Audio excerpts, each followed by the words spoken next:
નમસ્કાર વિદ્યાર્થી મિત્રો, સરસ્વતી શિશુકુંજ બગવાલા બોરસદ આપ સર્વે વિદ્યાર્થી મિત્રોનું હાર્દિક સ્વાગત કરે છે.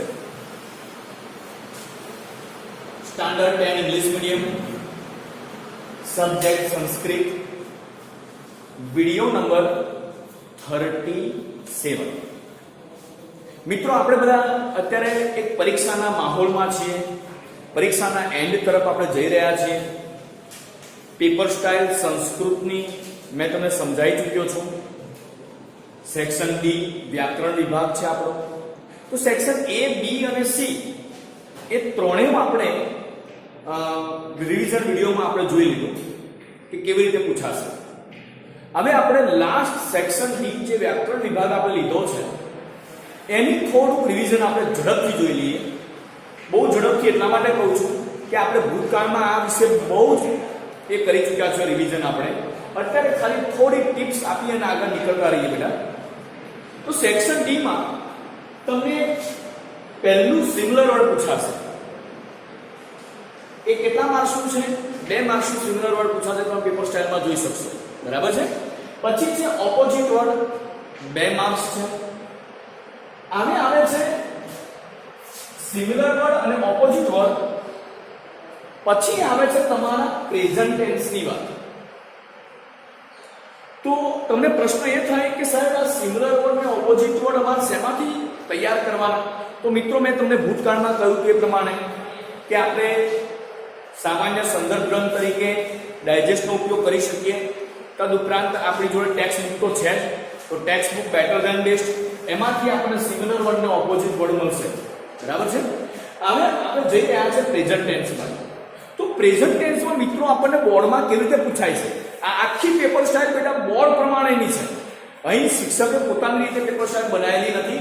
તમને જે રીતે બોર્ડમાં પૂછાય છે એ જ રીતે આપણે વધવાના છીએ બેટા.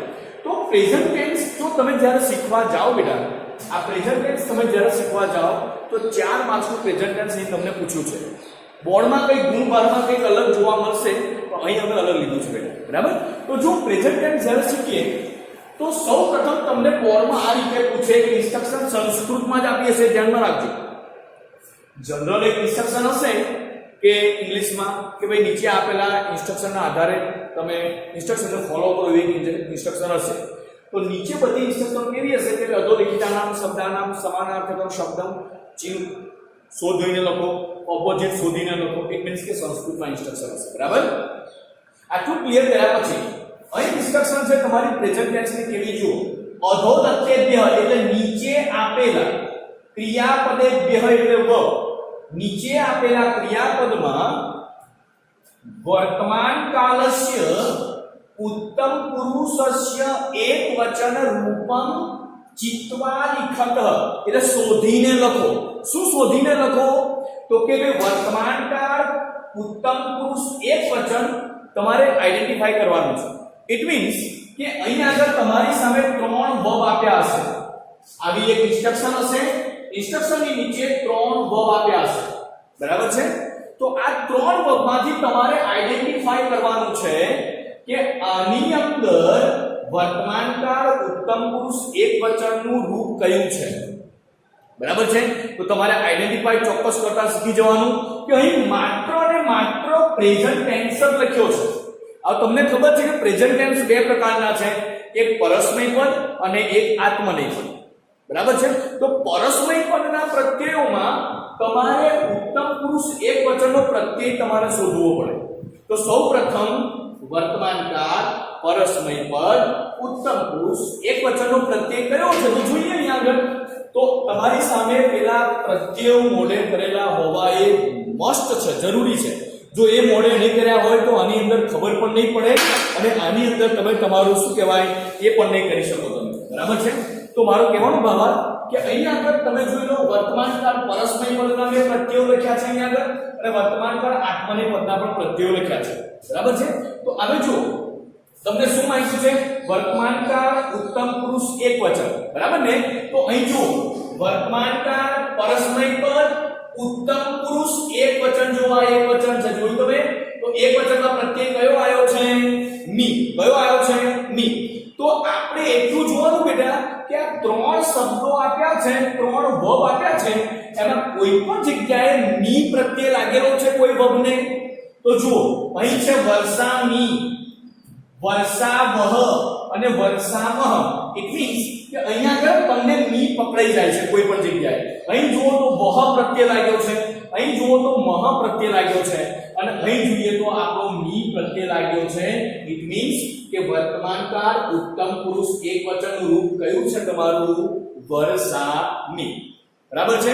તો આ પહેલું એક્ઝામ્પલમાં તમને આન્સર મળી ગયો. કેવી રીતે મળ્યો? તો કે આ તમારી જે કોલમ હતી એ તમે ક્લિયર કરી હોય તો. બીજું તમારું છે એક્ઝામ્પલ જો બીજું, તો કે પશ્યસી, પશ્યથ અને પશ્યામી. આ ત્રણ તમારા વર્બ છે, એમાંથી આપણે સાચો આન્સર શોધવાનો છે. ઇન્સ્ટ્રક્શન તમને એમ કહે છે કે વર્તમાનકાળ ઉત્તમ પુરુષ એકવચનનો વર્બ શોધીને લખો. તો અહીંયા આગળ વર્બ કયું છે સાહેબ? વર્તમાનકાળ ઉત્તમ પુરુષ એકવચનનું. તો આપણે જોઈએ કે વર્તમાનકાળ પરસ્મય પદને પહેલા લઈએ આપણે, પછી આત્મને લઈએ. જો પરસ્મય પદમાં જ જવાબ આપણને મળી જતો હોય તો પછી આત્મને પદ હવે લેવાની જરૂર છે નહીં. તો જુઓ બેટા, પરસ્મય પદ, વર્તમાનકાળ, પરસ્મય પદ, ઉત્તમ પુરુષ એકવચનનો પ્રત્યય કયો છે પાછો? મી. તો અહીંયા આગળ કોઈ જગ્યાએ મી લાગી છે બેટા? તો અહીં પશ્યસી, સી પ્રત્યય છે, અહીં થહ છે અને અહીં મી છે. તો તમારે મી પ્રત્યય લાગેલો જોઈએ ને? તો અહીં જુઓ બેટા મી લાગેલો છે. ઇટ મીન્સ કે આ આન્સર તમારો બન્યો. ખબર પડે છે બેટા? હવે આગળ જોઈએ કે ત્રીજા નંબરનું એક્ઝામ્પલ તમને શું કહે છે? એધે, એધસે, એધતે. બરાબર છે? તો આમાંથી આપણે વર્તમાનકાળ ઉત્તમ પુરુષ એકવચનનો પ્રત્યય શોધવાનો છે. તો તમે શોધી શકો બેટા? શોધી શકો? યસ, આરામથી શોધી શકીએ આપણે. તો જુઓ, એધે શબ્દ છે તો એમાં વર્તમાનકાળ પરસ્મય પદ ઉત્તમ વર્તમાનકાળ પરસ્મય પદ આપણે પહેલા લઈએ. તો પહેલા કયો? વર્તમાનકાળ પરસ્મય પદ ઉત્તમ પુરુષ એકવચનનો પ્રત્યય આપણને મી તો મળેલો છે. તો અહીં કોઈ જગ્યાએ મી લાગ્યો છે બેટા? નથી લાગ્યો. તો જવાબ નથી, આન્સર નથી અંદર, એવું છે? આન્સર છે. તમે ફક્ત ને ફક્ત પરસ્મય પદનો જ પ્રત્યય મી જોયો અને મી અહીંયા આગળ દેખાતો નથી. ઇટ મીન્સ કે તમે આત્મને પદમાં પણ એક ડોક્યુ કરો કે વર્તમાનકાળ આત્મને પદ ઉત્તમ પુરુષ એકવચનનો પ્રત્યય કયો છે? જો અહીંયા આગળ બધા ઈ કયો છે? ઈ. મતલબ કે અહીંયા આગળ કોઈ જગ્યાએ ઈ લાગ્યો છે સાહેબ? ઈ નથી લાગ્યો. તો બેટા હું તમને કહું છું કે અહીંયા આગળ ઈ લાગ્યો છે. તમે દાખલા તરીકે નદી, આ ડી છે એમાં તમે શું જુઓ છો? છેલ્લે ઈ જુઓ છો. બરાબર છે? પણ અહીં તો કોઈ જગ્યાએ ઈ લાગેલો નથી. પણ યાદ રહે બેટા, અહીંયા આગળ તમારે જો સમજવા માટે સંધિનો આધાર લેવો પડશે.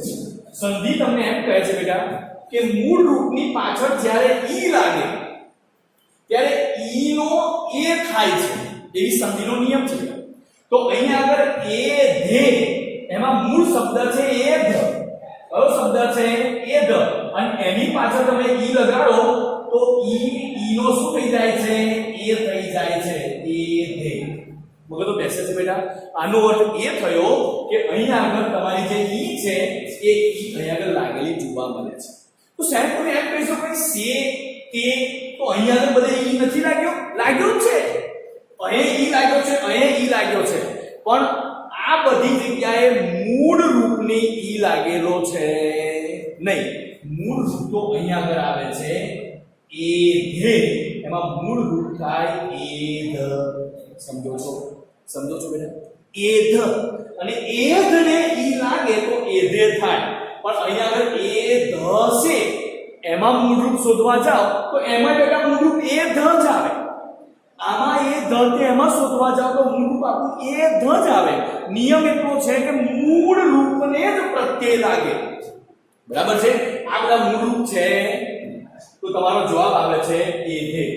તો અહીંયા આગળ વર્તમાન કાળ આત્મને પદ ઉત્તમ પુરુષ એકવચનનો પ્રત્યય ઈ લાગેલો છે. બરાબર છે? તો આપણે અહીંયા આગળ એ ધે લઈશું જવાબ. બરાબર? હવે ચોથું છે ભજતે, ભજે અને ભજસે. બરાબર છે? તો અહીંયા આગળ મિત્રો જુઓ તમે, ભજતે, બજે અને બસે, બજશે, બરાબર છે. તો આની અંદર બેટા તમારે વર્તમાન કાળ ઉત્તમ પુરુષ એક વચનનો પ્રત્યય શોધવાનો છે. તો નિયમ પ્રમાણે આપણે પરસ્મય પદમાં શોધીએ. તો પરસ્મય પદમાં કયો છે? મી. તો અહીં કોઈ જગ્યાએ મી જોવા મળે છે આપણને? ના. તો આપણે પરસ્મય પદને છોડી દઈએ. હવે આવે છે આત્મનેય પદ. તો આત્મનેય પદમાં આપણે વર્તમાન કાળ, આત્મનેય પદ, ઉત્તમ પુરુષ એક વચનનો ઇન્સ્ટ્રક્શન પ્રમાણે પ્રત્યય કયો છે? ઈ. તો મિત્રો સમજો શાંતિથી કે અહીં કોઈ જગ્યાએ ઈ લાગ્યો છે? હા સાહેબ, બધે ઈ લાગેલો છે. તો મને કહી શકશો કે ભાઈ સાહેબ અહીં ઈ લાગ્યો છે, અહીં ઈ લાગ્યો છે, અહીં ઈ લાગ્યો છે? કારણ કે ઈ નો એ થાય એવું આપણે આગળ જોઈ ગયા. તો એ તો અહીં જોવા મળે છે, અહીં જોવા મળે છે, અહીં જોવા મળે છે.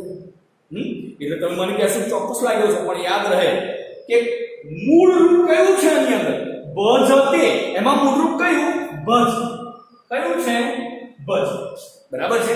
પછી ભજે, એમાં મૂળ રૂપ કયું બેટા? બજ. બરાબર છે. અને ભજશે, એમાં મૂળ રૂપ કયું બેટા? બજ. મારો કહેવાનો ભાવ કે આ ત્રણેયમાં મૂળ રૂપ કયું છે? બજ. કયું છે? બજ. અને મૂળ રૂપને આપણે ઈ પ્રત્યય લગાડીએ તો અહીં ભજને ઈ લગાડીએ તો શું થાય બેટા? બજે. શું થાય? બજે. ઇટ મીન્સ કે આ તમારો જવાબ સાચો બનીને ઉભો રહે છે. તો મિત્રો તમને આ વર્તમાન કાળમાં આ રીતે તમને પૂછાય છે, બરાબર છે. સેમ બેટા ભવિષ્યકાળ છે. સેમ ભવિષ્યકાળ છે. ભવિષ્યકાળમાં પણ આ રીતનું જ હોય છે. તો આપણે ભવિષ્યકાળ પણ હવે આપણે જોઈએ, બરાબર છે. તો ભવિષ્યકાળની શાંતિ સમજીએ. નમસ્કાર મિત્રો, આપણે અંદર વર્તમાન કાળ પૂરો થયો. વર્તમાન કાળ કેવી રીતે પૂછાય છે તમને ખ્યાલ આવી ગયો છે કે ભાઈ ઇન્સ્ટ્રક્શન આપ્યું હોય અને એની નીચે ત્રણ વર્ડ આપ્યા હોય તો ત્રણ વર્ડમાંથી એક વર્બ ઇન્સ્ટ્રક્શનના આધારે આઈડેન્ટિફાઈ કરવાનું, બરાબર છે. તો પ્રેઝન્ટ ટેન્સ પૂરો. હવે ફ્યુચર ટેન્સમાં પણ બેટા એવું જ છે. ફ્યુચર ટેન્સમાં પણ એક ઇન્સ્ટ્રક્શન આપી હશે અને એના આધારે તમારે ત્રણ વર્ડમાંથી આઈડેન્ટિફાઈ કરવાનું છે. હવે તમે બ્લેક બોર્ડને સમજો બેટા. બ્લેક બોર્ડમાં ઓલરેડી આખી ઇન્સ્ટ્રક્શન અને આ તમારું ટેબલ આખું બદલાઈ ગયું છે. તો તમે ટ્યુનિંગ બનતા તમને તકલીફ ના પડે, કન્ફ્યુઝ ના થાય એટલે મેં કહ્યું તમને. હવે ઇન્સ્ટ્રક્શન તમને ભવિષ્યકાળની શું કહે છે? સેમ પ્રેઝન્ટ ટેન્સ છે. તો પ્રેઝન્ટ ટેન્સમાં એમ કહે છે કે ફ્યુચર ટેન્સમાં એમ કહે છે કે ભવિષ્યકાલસ્ય અન્ય પુરુષ બહુવચનમ રૂપમ ચિનુત. ઇટ મીન્સ કે ચિત્વા લિખત. આ ત્રણ વર્બ આપ્યા છે કે ત્રણ વર્બમાંથી તમારે ભવિષ્યકાળ અન્ય પુરુષ બહુવચનનું રૂપ તમારે શોધીને લખવાનું છે. તો મિત્રો સમજો શાંતિથી કે ભવિષ્યકાળ આની અંદર કઈ જગ્યાએ છે? તો બધી જગ્યાએ ભવિષ્યકાળ છે, બરાબર છે. એમાં એવું કહે છે કે અન્ય પુરુષ બહુવચનનું રૂપ શોધો. ભવિષ્યકાળ જે છે બેટા એ કેટલા પ્રકારના? બે પ્રકારના. એક પરસ્મય પદ અને એક આત્મનેય પદ, બરાબર છે. તો પરસ્મય પદ અને આત્મનેય પદ જે છે બેટા, તો એમાં આપણે સૌપ્રથમ પરસ્મય પદનો સહારો લઈએ. તો ભવિષ્યકાળ, આ ભવિષ્યકાળ છે બેટા, ભવિષ્યકાળ પરસ્મય પદ અને ભવિષ્યકાળ આત્મનેય પદ, બરાબર છે. સમજો બેટા, આ બધું તમને શીખવાડ્યું છે, ફરી રિવિઝન કરીએ છીએ. તો ભવિષ્યકાળ પરસ્મય પદ અન્ય પુરુષ બહુવચનનો પ્રત્યય કયો છે? અહીંયા આગળ તો જુઓ, ભવિષ્યકાળ પરસ્મય પદ અન્ય પુરુષ બહુવચનનો પ્રત્યય કયો છે? સ્યતિ. તો અહીં કોઈ જગ્યાએ બેટા સ્યતિ તી પ્રત્યય લાગ્યો છે? સ્યતિ પ્રત્યય ના ભાઈ. તો અહીં સ્યતે છે, સ્યા વહે છે અને સ્યંતે છે.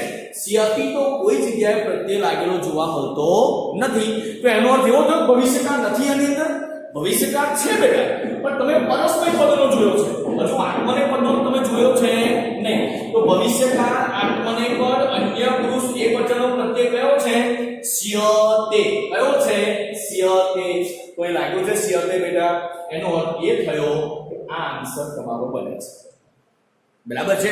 બીજું એક્ઝામ્પલ ઝડપથી જોઈ લઈએ. એક્ઝામ્પલમાં એવું કહે છે કે ભવિષ્યકાળ અન્ય પુરુષ બહુવચનનું રૂપ આઈડેન્ટિફાઈ કરવાનું છે આપણે. તો અહીંયા આગળ ભવિષ્યકાળ અન્ય પુરુષ બહુવચનનું રૂપ અહીંયા આગળ પરસ્મય પદમાં સ્યતિ છે. તો અહીં કોઈ જગ્યાએ સ્યતિ લાગ્યું છે? કોઈ જગ્યાએ નથી લાગ્યું. અહીં આગળ છે શ્યામી, શ્યંતે અને સ્યસી. સ્યસી છે, સ્યતિ તો છે ને. ઇટ મીન્સ કે પરસ્મય પદનો કોઈ પ્રત્યય લાગ્યો જ નથી. હવે આપણે જોઈએ છેલ્લું આત્મનેય પદના પ્રકાર લાગ્યો છે. તો ભવિષ્યકાળ આત્મનેય પદ અન્ય પુરુષ બહુવચનનો એકવચનનો પ્રત્યય કયો છે? સ્યતે. એક તો અહીં કોઈ જગ્યાએ બેટા લાગ્યો છે તો કે અહીં આગળ જુઓ ભવિષ્યકાળ અન્ય પુરુષ બહુવચન છે બેટા સોરી મારી એક ભૂલ થાય છે શાંતિથી ફરી એકવાર સમજી લો શાંતિથી ફરી એકવાર સમજી લો હું સમજતો હતો કે એકવચન છે પણ અહીં આગળ આપણને પૂછ્યું છે બહુવચન તો ઉપરનું એક્ઝામ્પલ જોઈ લો ફરી એકવાર ઉપરનું એક્ઝામ્પલ જોઈ લો બેટા શું માંગ્યું છે બહુવચન એકવચન નથી માંગ્યું તો આપણી જોડે બહુવચનનો પ્રત્યય કયો છે બેટા સ્યંતી છે કયો છે સ્યંતી ભવિષ્યકાળ પરસ્મય પદ અન્ય પુરુષ બહુવચનનો પ્રત્યય કયો છે સ્યંતી તો અહીંયા આગળ સ્યંતી પ્રત્યય કઈ જગ્યાએ છે તો સ્યંતી પ્રત્યય કોઈ જગ્યાએ છે નહીં સંબંધ છે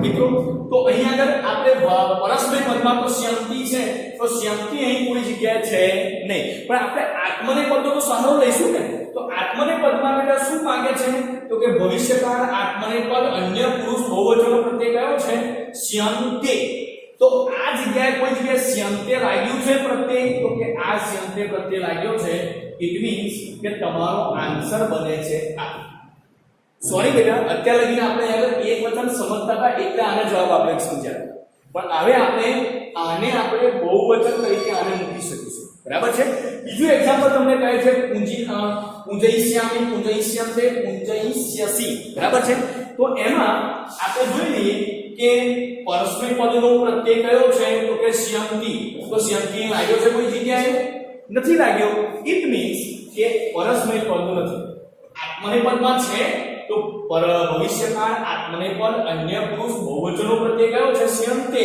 તો અહીં સ્યંતે કોઈ જગ્યાએ લાગ્યો છે તો કે જો આ રહ્યો સ્યંતે ઇટ મીન્સ કે તમારો પ્રત્યય આ તમારો આન્સર છે પુંજઈષ્યંતે બરાબર છે હવે લાસ્ટ તમારું એક્ઝામ્પલ જોઈ લઈએ આપણે લેખિષ્યંતિ લેખિષ્યથ લેખિષ્યામિ બરાબર છે તો એમાં આપણે જોઈ લઈએ કે ભવિષ્યકાળ અન્ય પુરુષ બહુવચનનો પ્રત્યય કયો છે આ અંદર તો ભવિષ્યકાળ પરસ્મય પદ અન્ય પુરુષ બહુવચનનો પ્રત્યય છે સ્યંતી તો અહીં કોઈ જગ્યાએ સ્યંતી લાગ્યો છે બેટા તો જો અહીંયા આગળ સ્યંતી સ્યથ અને શ્યામી બરાબર છે કહેવાનો ભાવાર્થ કે સ્યંતી સેમ બેટા પ્રેઝન્ટ ટેન્સ જેવું છે વાત ખાલી એટલી છે કે તમારે આ બધા પ્રત્યયો મોડે કરવા પડે અને મને આશા છે કે તમે બધા લોકડાઉન પહેલા આપણે જે કર્યું અને લોકડાઉનમાં જે વિડીયો ગ્રામરના લીધા એમાં તમે કરેલા જ છે તો આ સાથે બેટા આપણું ભવિષ્યકાળ પણ પૂરું થઈ જાય છે અત્યારે આપણે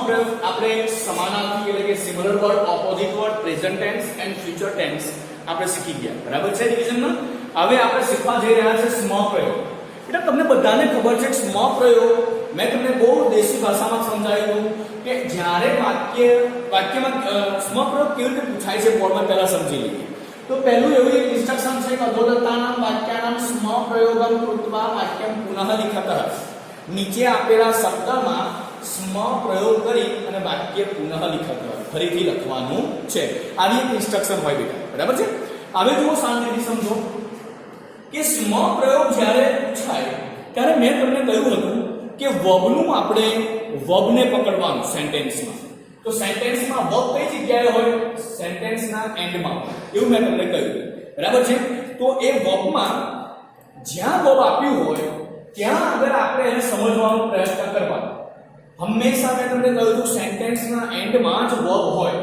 બરાબર છે કારણ કે આપણે લૌકિક સંસ્કૃત ભણી રહ્યા છે વૈદિક સંસ્કૃત ભણી રહ્યા નથી વૈદિક સંસ્કૃતના નિયમ પ્રમાણે કોઈ પણ જગ્યાએ તમારું વર્બ કર્તા ક્રિયાપદ કર્મ કોઈ પણ જગ્યાએ પથરાયેલું હોય પણ જ્યારે લૌકિક સંસ્કૃતમાં તમારું વર્બ બેટા એન્ડમાં જ હોય બરાબર છે તો એન્ડમાં અહીંયા આગળ છે જો વાક્યમાં અગચ્છત તો આપણે એટલું ખબર છે કે કોની પાછળ બેસે તો તમને બધાને મેં કહ્યું હતું કે હંમેશા પ્રેઝન્ટ ટેન્સની પાછળ જ બેસે મેં તમને કહ્યું હતું બરાબર છે તો સૌપ્રથમ આપણે આઈડેન્ટિફાઈ કરવાનું કે આ જે વર્બ છે એ વર્બ પ્રેઝન્ટ ટેન્સ છે નથી કારણ કે એ તો પાસ્ટ ટેન્સ છે તમને સતંત ત તાન અન તમે મોડે કર્યું છે તો બરાબર છે તો અહીં તો પ્રત્યય લાગ્યો ઇટ મીન્સ કે ભૂતકાળ પરસ્મય પદ અન્ય પુરુષ એક વચનનો આ પ્રત્યય છે બરાબર છે તો સૌપ્રથમ આપણે એને શું કરવાનું, પાસ્ટ ટેન્સ છે એને પ્રેઝન્ટ ટેન્સમાં કન્વર્ટ કરવાનું. તો પ્રેઝન્ટ ટેન્સ આની અંદર કયો બનશે, તો કે વર્તમાન કાળ, પરસ્મય પદ, અન્ય પુરુષ એકવચનનો પ્રત્યય કયો બેટા, વર્તમાન કાળ, અન્ય પુરુષ, વર્તમાન કાળ, પરસ્મય પદ, અન્ય પુરુષ એકવચનનો પ્રત્યય. તો પેલો મી વહ મહ સી થહ થ તી તહ અંતિ. તો આ જે તી પ્રત્યય છે તો તી પ્રત્યય કોને લાગશે બેટા, તની જગ્યાએ લાગશે. ઇટ મીન્સ કે અગચ્છક છે તો અગચ્છકમાં ગચ્છતી થશે બેટા. અ નીકળી જશે કારણ કે પાસ્ટ દર્શાવતો એ લેટર છે, બરાબર છે. અને પાસ્ટ ટેન્સ દર્શાવતા લેટરને જ્યારે પ્રેઝન્ટમાં કન્વર્ટ કરીએ તો એ અધ્યાહાર થઈ જાય છે, નીકળી જાય છે, અવોઇડ થાય છે, બરાબર. તો અહીંયા આગળ ગચ્છ શબ્દ રહ્યું, ગચ્છત શબ્દ રહ્યું, તો એમાં આપણે તી લગાડીએ તો ગચ્છતી થાય. ઇટ મીન્સ કે આ પ્રેઝન્ટ ટેન્સ બન્યું. જો પ્રેઝન્ટ ટેન્સ બને તો પછી આપણે પાછળ શું મૂકવાનું હોય છે બેટા, સ્મ. ઈઝી છે, સરળ છે. ચાલો બીજો એક તમારું સેન્ટેન્સ છે, જુઓ કે પુનિત સુનિતો પરસ્પરમ સંવદતા, બરાબર, તામિતામંતા. ઇટ મીન્સ કે સૌપ્રથમ આપણે વાક્યમાં સ્મ પ્રયોગ કરવાનો છે એવું ઇન્સ્ટ્રક્શન કહે છે. તો જ્યારે વાક્યમાં સ્મ પ્રયોગ કરવાનો થાય તે સમયે આપણે વર્બને જ પકડવાનો આવે. તો વર્બ ક્યાં હોય, તો કે વાક્યના અંતમાં વર્બ હોય. તો અહીંયા આગળ છે સંવદતામ, તો તામ પ્રત્યય લાગ્યો છે તો કે અંગ મ સ તમ ત તામ અન. તો તમને ખ્યાલ છે કે આ ભૂતકાળ, પરસ્મય પદ, અન્ય પુરુષ દ્વિવચન બનીને ઊભું રહે છે. તો તામ અન, બરાબર છે. તો આપણે પાસ્ટ ટેન્સને શેમાં કન્વર્ટ કરવાનું છે, કે પાસ્ટ ટેન્સને આપણે પ્રેઝન્ટ ટેન્સમાં કન્વર્ટ કરવાનું છે. તો અહીં ભૂતકાળની જગ્યાએ આપણે વર્તમાન કાળ કરી દઈએ તો વર્તમાન કાળ, પરસ્મય પદ, અન્ય પુરુષ દ્વિવચનનો પ્રત્યય કયો, તો કે મી વહ મહ સી થહ ત તી તહ અંતિ.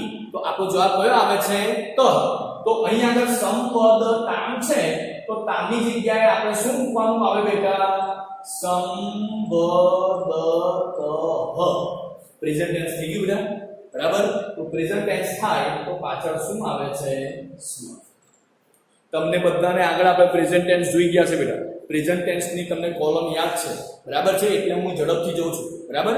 પછી આગળ આવે છે અર્થઃ તુ નંદાય એવ રોચત, બરાબર છે. તો એમાં એવું કહે છે કે યુઝ સ્મ. તો યુઝ સ્મ જ્યારે આવે ત્યારે આપણે ક્રિયાપદને પકડવાનું. તો ક્રિયાપદ વર્બ કઈ જગ્યાએ છે, તો કે સેન્ટેન્સના એન્ડમાં. તો સેન્ટેન્સના એન્ડમાં શું છે, અરોચત, બરાબર છે. તો તમને બધાને ખબર છે, એને આઈડેન્ટિફાઈ કરીએ તો આ ભૂતકાળ, પરસ્મય પદ, અંગ મ સ તમ ત. ઇટ મીન્સ કે ભૂતકાળ, પરસ્મય પદ, મધ્યમ પુરુષ બહુવચનનો આ વર્બ છે તમારો. તો આપણે સ્મનો જો ઉપયોગ કરવાનો હોય તો નિયમ પ્રમાણે ભૂતકાળને આપણે વર્તમાન કાળમાં કન્વર્ટ કરવું પડે. તો વર્તમાન કાળમાં જ્યારે કન્વર્ટ કરો તો વર્તમાન કાળ, પરસ્મય પદ, મધ્યમ પુરુષ બહુવચનનો પ્રત્યય કયો બને બેટા, કયો બને, તો તમને ખ્યાલ છે કે ભાઈ મી વહ મહ સી થહ થ. શું આવે, થ. તો અહીંયા આગળ રોચ થ,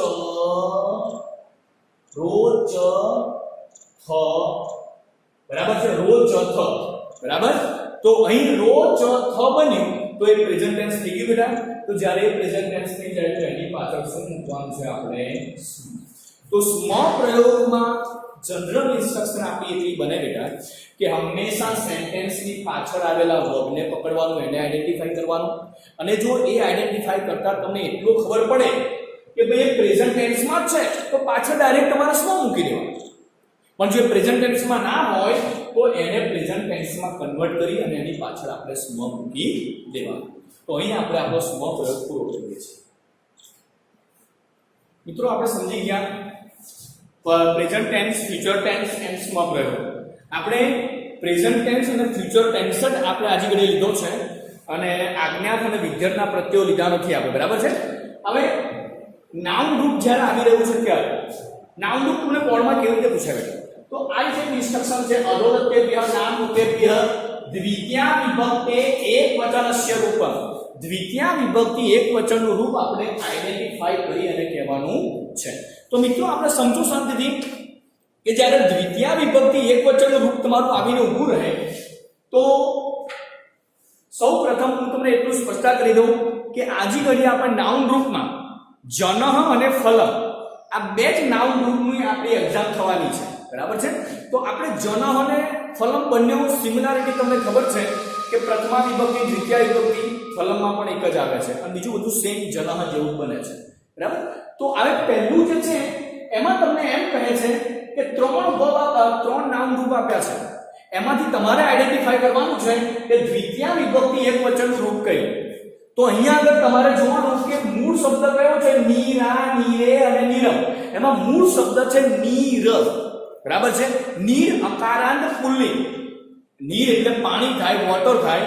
પાણી કેવું એવું કહીએ તો તમારું નપુંસકલિંગમાં જાય, પરંતુ બેટા અમુક મેં તમને કહેલું છે કે અમુક વર્બ જે છે અપવાદરૂપ હોય છે, અમુક નામ અપવાદરૂપ હોય છે કે જેને તમારે ભલે ને તમારું નપુંસકલિંગમાં થતું હોય તેમ છતાં પણ એને પુલ્લિંગમાં ઢાળવું પડતું હોય છે.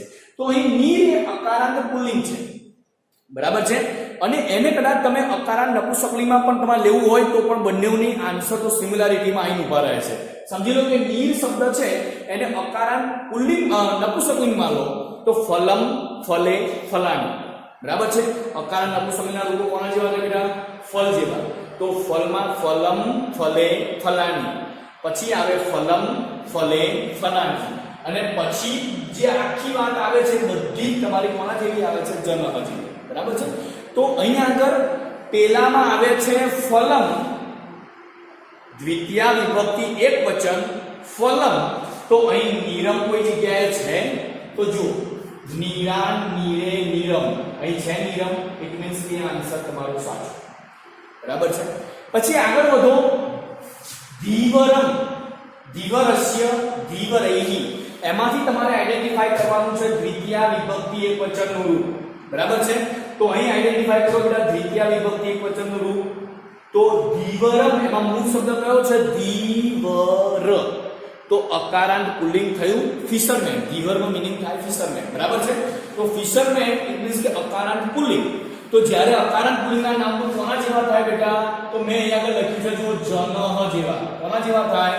જનઃ. તો જનઃમાં દ્વિતીય વિભક્તિ એકવચનનું રૂપ કયું છે? તો આ દ્વિતીય વિભક્તિ અને આ એકવચન છે બેટા દ્વિતીય વિભક્તિ. દ્વિતીય વિભક્તિ એકવચનનું રૂપ છે અહીંયા આગળ કયું છે? જનમ. તો અહીંયા આગળ કોઈ જગ્યાએ ધીવરમ છે તો છે આ રહ્યું ધીવરમ, જો અનુસ્વાર આપેલો છે, બરાબર છે. પછી આગળ આવે છે ધનિકે, ધનિકમ, ધનિકાય. ધનિક એટલે પૈસાદાર માણસ જે છે તે, બરાબર છે. તો ધનિક અકારાંત પુલ્લિંગ થાય, પૈસાદાર કેવો, બરાબર છે. તો અકારાંત પુલ્લિંગના નામરૂપ કોના જેવા થાય? જનઃ જેવા, બરાબર. તો જનઃ ના નામરૂપ તમારે શું આઈડેન્ટિફાઈ કરવાનું છે જનઃમાંથી? તો કે દ્વિતીય વિભક્તિ એકવચનનું રૂપ તમારે આઈડેન્ટિફાઈ કરવાનું છે. તો તમે સમજી શકતા હશો કે દ્વિતીય વિભક્તિ, આ દ્વિતીય વિભક્તિ એકવચનનું રૂપ અહીંયા આગળ શું છે? તો જનમ. તો અહીંયા આગળ આપવું જોઈએ ધનિકમ, બરાબર છે. તો અહીં કોઈ જગ્યાએ ધનિકમ છે તો આ જગ્યાએ તમારો આન્સર બનીને ઊભો રહે છે. મતલબ કે નામ રૂપ તમારા આપણે પૂછવાના છે ફલમ અને જનમના, અકારાંત પુલ્લિંગ અને અકારાંત નપુંસકલિંગ. તો આ બે પ્રકારના જો જ્યારે નામ રૂપ આપણે પૂછતા હોઈએ ત્યારે તમારું આ ટેબલ યાદ હોવું જોઈએ કે જનઃ, જનો, જનાહ, જનમ, જનો, જનાન, જનેન, જનાભ્યમ, જનૈ, જનાય, જનાભ્યમ, જનેભ્ય, જનાન, જનાભ્યમ, જનેભ્ય, જનસ્ય, જનયોઃ, જનાનામ, જને, જનયોઃ, જનેષુ, હે જન, હે જનો, હે જના. એ રીતે તમારા ફલમના પણ તમને આવડતા હોવા જોઈએ. તો તમે આ નામ રૂપમાં સમજી શકશો.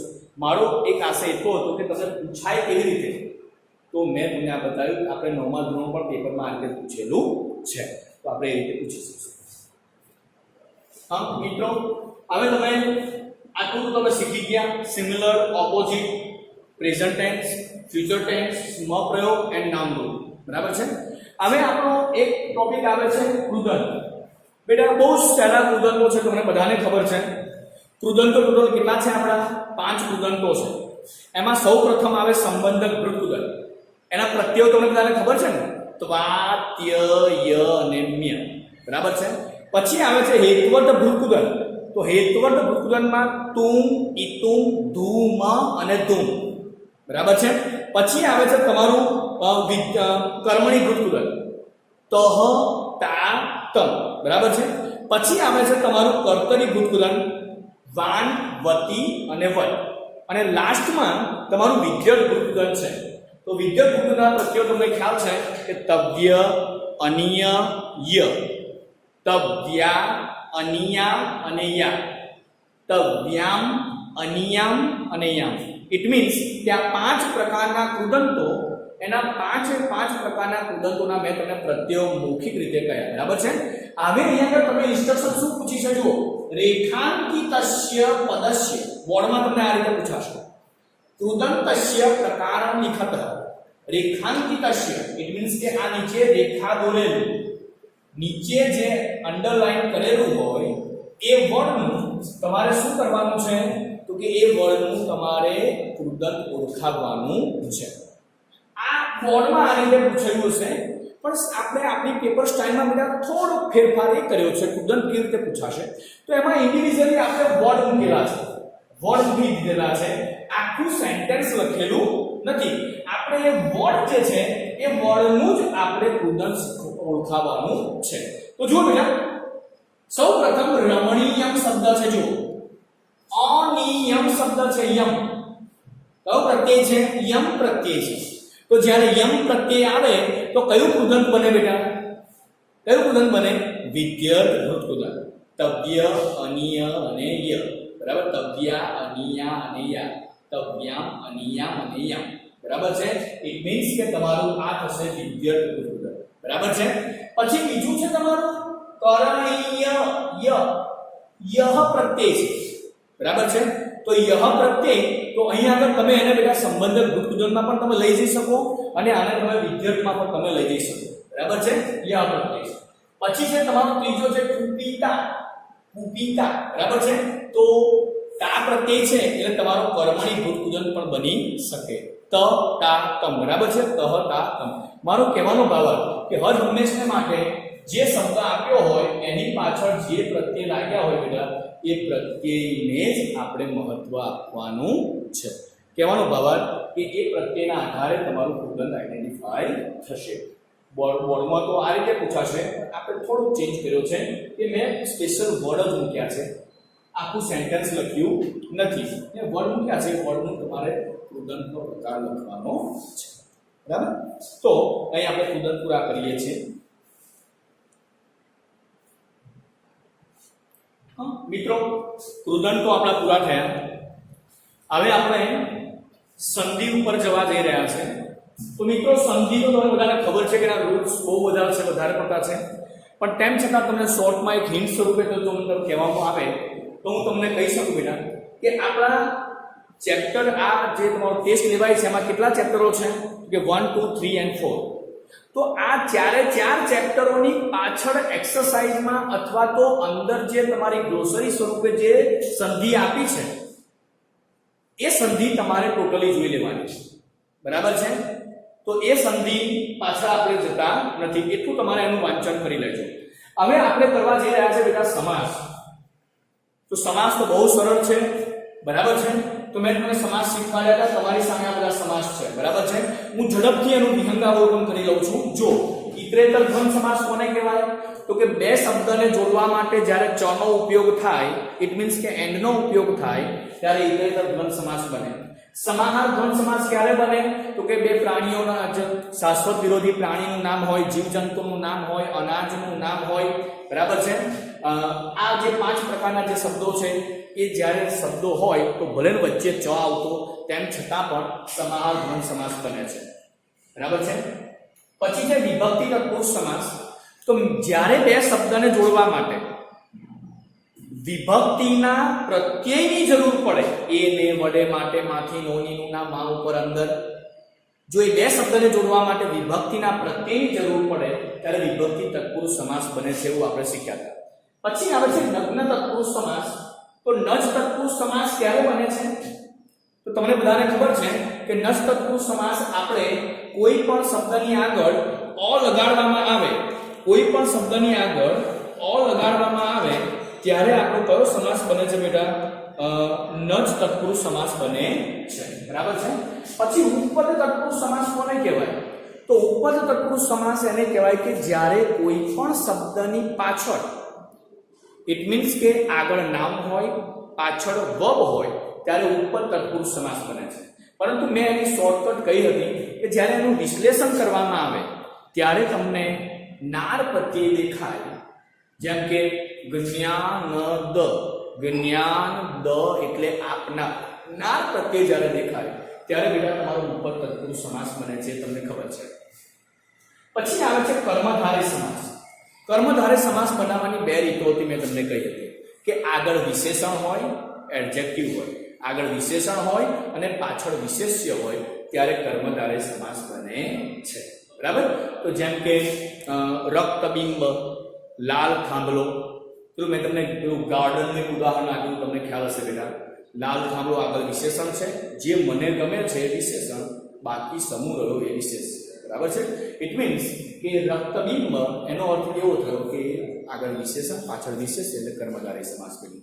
તો કર્મધારય સમાસ બનાવવાની બે રીતો, એક આગળ વિશેષણ, પાછળ વિશેષ્ય હોય તો, અને બીજી રીત કઈ છે કે કોઈ પણ શબ્દની પાછળ અનંતરમ શબ્દ લાગે ત્યારે, જેમ કે યુગાંતરમ, મખાંતરમ, ભવાંતરમ, અનંતરમ શબ્દ જ્યારે લાગે ત્યારે કર્મધારય બને, બરાબર છે। હવે આવે છે બહુવ્રીહી સમાસ। તો બહુવ્રીહી સમાસમાં મેં તમને ભૂતકાળમાં કહ્યું હતું કે મૂળ વાતને ગૌણ વાતમાં દર્શાવવામાં ન આવે ત્યારે તમારો કયો સમાસ બને છે? બહુવ્રીહી સમાસ બને છે। જેમ કે અહીં આ પૂછ્યું ઉદાહરણ પીતાંબર, બરાબર છે। પીતાંબરનો મીનિંગ થાય કે જેણે પીળું વસ્ત્ર ધારણ કર્યું છે તે કોણ? ભગવાન વિષ્ણુ। તો ભગવાન વિષ્ણુ એ મુખ્ય વાત છે, મૂળ વાત છે, પણ મૂળ વાતને ગૌણ વાતમાં દર્શાવવામાં આવી ના। ઇટ મીન્સ કે તમારો એ બહુવ્રીહી સમાસ બને। બહુવ્રીહી સમાસની બીજી પણ એક ટિપ્સ આપી દો કે જ્યારે બહુવ્રીહી સમાસ હોય તેનો પાછળનો જે વર્બ હોય એ પ્રથમા વિભક્તિમાં જ આવે, પ્રથમા વિભક્તિમાં જ આવે, એ બહુવ્રીહી સમાસ બને છે। પછી આવે છે દ્વિગુ સમાસ। તો દ્વિગુ સમાસમાં તમને ખ્યાલ છે કે આગળ કાઉન્ટિંગ વર્ડ આવે, જેમ કે અષ્ટાધ્યાયી, ચતુર્માસ, ચતુર્માસ ચાલી રહ્યો છે આપો આવે ચતુર્માસ, બરાબર છે। પંચામૃત, ઇટ મીન્સ કે એ તમારો દ્વિગુ બને।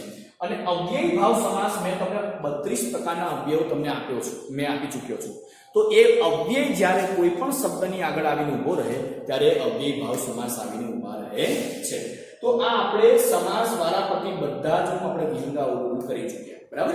તો હવે એના આધારે આપણે અહીંયા થોડું રિવિઝન કરી લઈએ। તીક્ષ્ણ તુંડ એક સમાસ છે બેટા। તો તીક્ષ્ણ એટલે ધારદાર, તુંડ એટલે ચાંચ, જેની ચાંચ ધારદાર છે તે કોની? તો કે જટાયુ। જટાયુની ધાર ચાંચ શું કહેવાય, જે ચાંચ છે ધારદાર છે, બરાબર છે। ઇટ મીન્સ કે મૂળ વાતને ગૌણ વાતમાં દર્શાવવામાં આવી, જટાયુ, તીક્ષ્ણ, તુંડ એવું કહેવામાં આવ્યું ના। કહેવાનો ભાવ કે આ તમારો બહુવ્રીહી બનશે।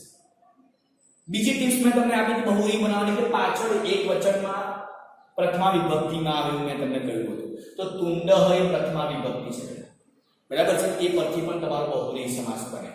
પછી છે પીતાંબર। હવે જોયું આપણે કે જેણે પીળું વસ્ત્ર ધારણ કર્યું છે તે કોણ? તો કે ભગવાન વિષ્ણુ। તો ભગવાન વિષ્ણુને આગળ લખવામાં આવ્યા કે વિષ્ણુ પીતાંબર એવું કહેવામાં આવ્યું ના।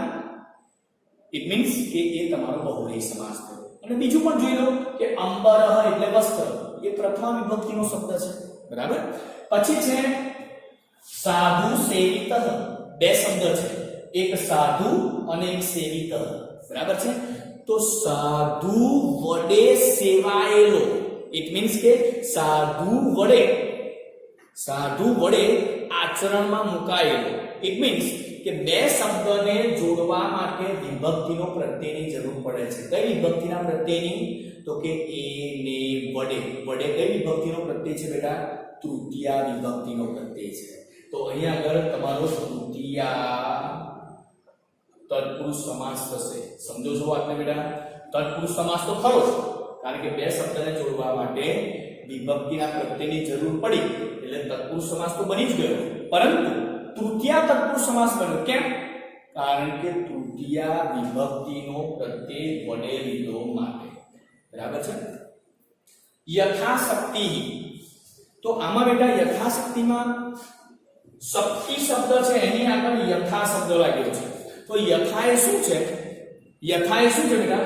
યથા એ અવ્યય છે.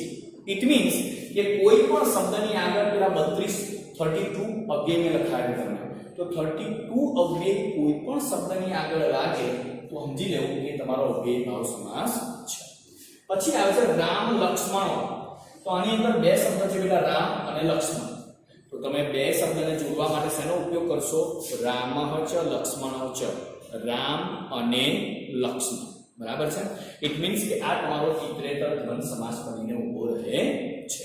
ચ શબ્દ આવ્યો વચ્ચે તો તમે એને ઇતરેતર બનાવી દો. બરાબર છે?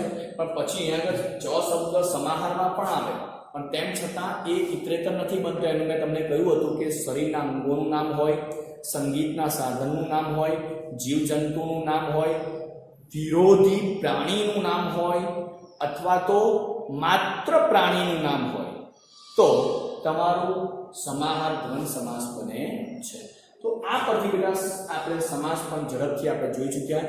આશા છે બેટા કે આ જે વ્યાકરણ આપણે રિવિઝનમાં ઝડપથી જે લીધું છે એ તમારા મનમાં બેઠું હશે, સમજ્યા હશો.